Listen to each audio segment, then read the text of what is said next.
A few months ago, I reviewed the Cortello from Detroit Bikes, and there's a link between that bike and the area I live in.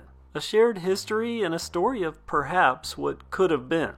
Today I'm going to share that story and kick off a new series that I've tentatively called Kev Central Explores. It'll feature a bike, a ride, and a story, and every now and then, maybe even a special guest. So let's get going with a preview episode. Episode 1, which I've titled Muscle Shoals, Detroit of the South, Almost.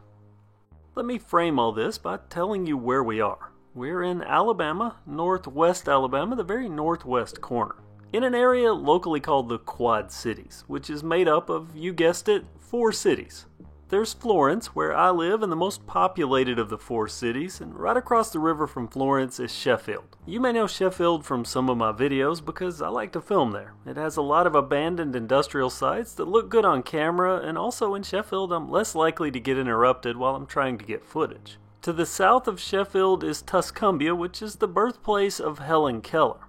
But to get where we're going today, I need to pedal to the east from Sheffield, only a few miles to get to Muscle Shoals. Muscle Shoals is known today for its music prowess. It's home to Fame Recording Studios, where a plethora of performers over the years have recorded. To name drop a few, the Rolling Stones, Otis Redding, Aretha Franklin. Lynyrd Skynyrd not only recorded here, but in their famous song Sweet Home Alabama, they have a line. Muscle Shoals has got the Swampers. Swampers is a reference to the Muscle Shoals rhythm section, but them and Fame Studios, that could be an entire video to itself. Suffice it to say, Muscle Shoals and the entire area in general not only is littered with recording studios, but it's very musically focused. But there's another, less obvious part of Muscle Shoals' history, and that's these old sidewalks. They go for miles on end, crisscrossing a large swath of the city, and some now look less out of place than they used to, with new neighborhoods around them. Some have been removed entirely or been developed over, but if you look far enough, there's still old sidewalks that start and end practically nowhere, disappearing into fields. But there's a reason these are here, and it's somewhat ironic that I'm riding a bike made in Detroit on these sidewalks, because this bike could have very well been made here in Muscle Shoals if the creator of the sidewalks had had his way.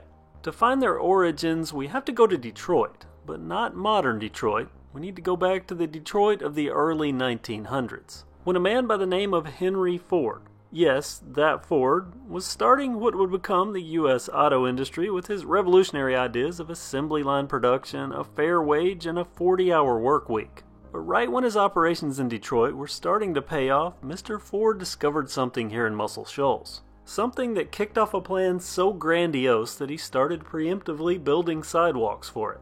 Because at the same time Mr. Ford was kicking off his operations in Detroit, the Tennessee Valley Authority, or TVA, was working on a project here in Muscle Shoals. A big project. Wilson Dam.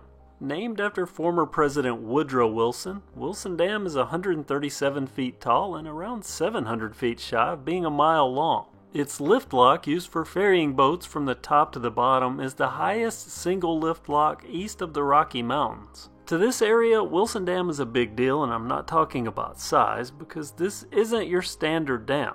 Wilson is a hydroelectric dam. It generates power via large turbines, and if you're a regular viewer here at Kev Central, you may have seen me ride by one a few times because they have a display model down at the Sheffield River bottom. And this is just one, and they're not small. There's a series of these large metal turbines hiding behind the dam spillwaves, and when the spillwaves are open, that's lots of spinning and lots of essentially free power, 663 megawatts worth. And that's why our boy Henry came down and started building sidewalks. His pitch was to buy the dam from TVA so he could generate his own power for use on the factories he intended to build. And those sidewalks, proof he was serious and ready to get going. But the government and TVA didn't bite. They sent Mr. Ford packing, so he left his sidewalks behind and finished what he had started in Detroit. And I'm sure some here weren't happy with that, because there's a small community on the edge of Muscle Shoals called Ford City, built around the time Mr. Ford was here and created in his honor, though probably less impressive than Detroit suburbs. I've heard, handed down through the grapevine over the generations, that had Mr. Ford been able to purchase the dam, where he could generate his own power, that he would have built factories here and eventually moved all his production from Detroit to North Alabama. So I can't help but think, as I ride this Detroit-built Cortello across the dam that Henry Ford wanted to buy, that if just one word, changing a no to a yes might have made this a Muscle Shoals Bikes Cortello. It's an amazing tale and one that I hope you found entertaining. And also the first episode of Kev Central Explores. Each episode will feature a different place on a different bike. Give this video a thumbs up if you liked it, and if you haven't already, subscribe and make sure you have that notification bell active so you don't miss any upcoming episodes or any other content here on Kev Central. Thanks for watching and have a great day.